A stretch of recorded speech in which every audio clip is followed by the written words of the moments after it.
a lot of directors, when we ask about retirement in our assessments, say that 54% of directors don't believe that succession is handled at all well. So apart from yourself, being diligent about your committing, undercommitting or overcommitting, there's also the process that the organisation needs to think about, and that's succession. And it's really interesting, Megan, but rarely when we talk to boards, rarely is it an open discussion around the table. They feel like it's kind of secret squirrel business to talk about the chair's succession, those sorts of things.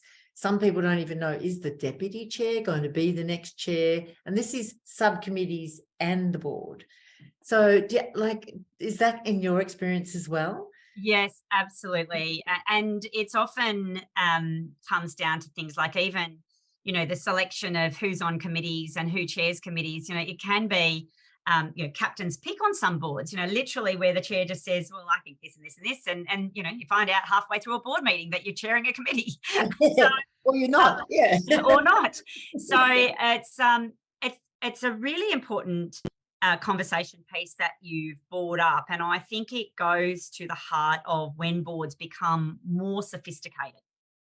Yeah. So one of the boards that I sit on, for example, have now put in place an entire succession planning piece of governance, which is what happens at what point when. So for this particular board, it's a matter of, say, for example, the board succession planning, where we look at all of the tenures of the different directors, and there's a scheduled time so I chair the people and risk committee for this particular organisation, and there is a scheduled time on the annual work plan for that committee to say, right, this is the meeting where we think about succession planning. This is the meeting where we think about the committees for next year. This is the meeting where in between that meeting, the chair of the People Audit and Risk Committee, the People Governance and Risk Committee, which is this particular board, will have one-on-one conversations with anyone who's expressing an interest with regards to wanting to be the chair. They'll have a side conversation with the chair, but there is a process involved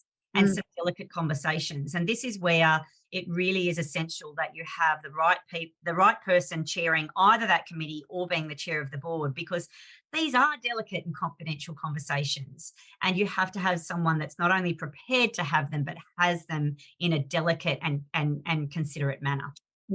Absolutely. And that people do feel there's a fair and transparent process. And the easiest way to do is schedule it in. Schedule it into your work program like you would like you do your audit process. Yeah, audit process happens every year. Well, every year you should be thinking about are we fit for right now, but are we fit for the future as a board?